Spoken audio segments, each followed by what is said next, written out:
So do you know who Tiago Forte is? He's probably like the smartest guy in the productivity app not knowledge management space. Yeah, he's pretty dang smart. So why does he use Evernote? Like, this might be one of the more serious issues I've ever had to cover on any YouTube channel I've ever had. Tiago Forte uses Evernote. We're gonna dissect why and whether it makes any sense. Also, shout out to Lucas Bridge for doing this interview. He is a fellow productivity app YouTuber and a nice guy. So kudos to you.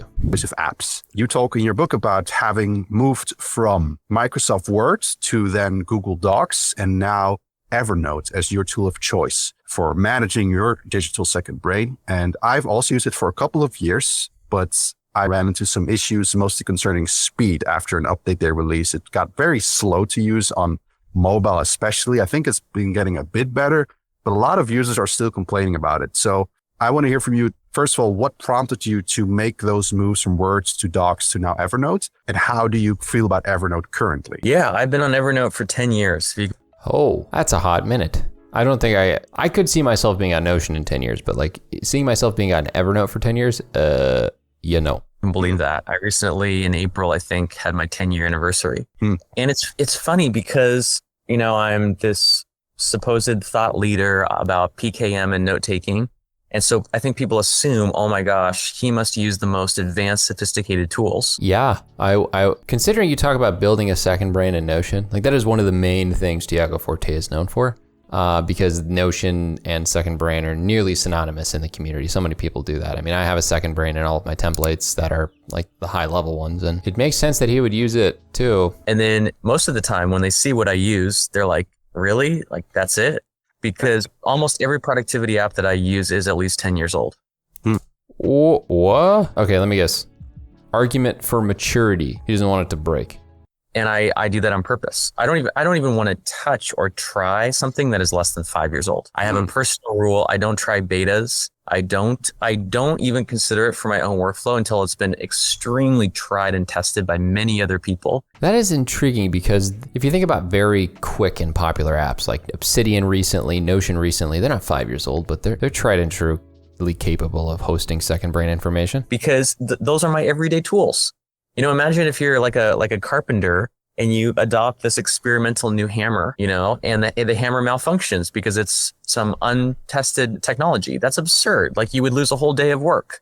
That's a fair conversation. That's a good point. I do appreciate this point. However, it's like, okay, what's that law? Moore's law? Yeah, Moore's law is the observation that number of transistors in a dense integrated circuit doubles about every 2 years, which TLDR means that computers are getting faster and faster. So I feel like that rule could have held up like 10 years ago, but the whole 5-year time frame is maybe closer to 2 or 3 based on how quick tech is evolving. Maybe I'm crazy. I actually am a little crazy, but that's beside the point. So I can't really afford to test new things. I like things to be mature and stable. Right. And Evernote, yeah, there's definitely been some difficulties. I mean, it's been slow. It's been buggy. They haven't really advanced in some time. It's basically the Preach, brother. same software it was years ago. But I personally have no problem with that. I would much rather have those issues than the opposite issue of, I have this fancy, sophisticated new thing that doesn't work at all. That's intriguing because once again, Notion's a multi-billion-dollar company. Obsidian works very well. Let's take a look at over time. If we go to the last little while, Evernote is it's definitely moving down in the ranks. In 2013, it peaked. And crash. People have not liked this in years. Since I went to college, it was not a thing. And this is when I got into productivity apps. So yeah, whereas when you look at things like Notion, it has only gotten bigger since I've been in college. And I know I'm making an argument from popularity, which is not necessarily an amazing argument. However, when it comes to applications, it's a decent argument because that means it works well and it doesn't break for a lot of people. That is crashing or doesn't fit into the way I do things. So sort of like you pick your poison. You don't get You don't get the best of both worlds. You have to choose this side or that side. That makes sense. You prefer... Unless the application is less than 2 years old and work. I mean, Notion has been around for I think actually 6 years now. Let me check. Yeah, 2016, 2013. So actually it's been almost 10 years. So why haven't you switched yet? Oh no, 2016 initial release. It's been more than 5 years. A tool with a proven track record because it's just so essential. And let's not forget it also hosts a lot of, I was going to say sensitive information, but I do believe you actually advocate against doing that.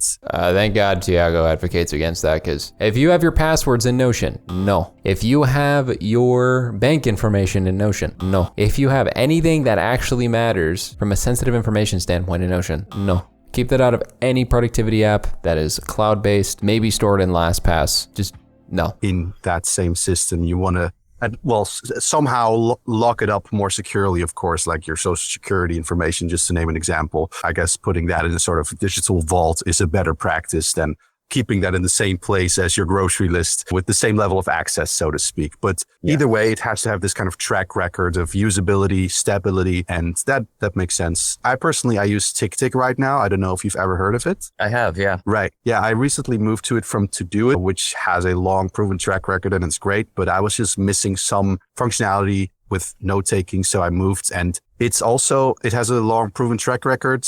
When it comes to privacy, it's a bit iffy, so that's Lucas, if I got the information to your task list, would you be worried? Seems like you'd be a little worried. I wouldn't care if someone saw my journal in Notion. I wouldn't care if somebody heard my audio journal. I wouldn't care if somebody saw my task list, like hack my stuff. I haven't said anything like too outrageous. That's the poison I picked at this point in time. But like you said, you're never going to, well, maybe in the future, but as of now, you're never going to get the ultimate perfect app unless perhaps you build it yourself or you know what you're doing. All right, that rounds up this thing. You know what, Lucas, great interview. He has a really good one in this YouTube channel of his with Tiago Forte that's like an hour long. Check it out for sure. He's a great guy.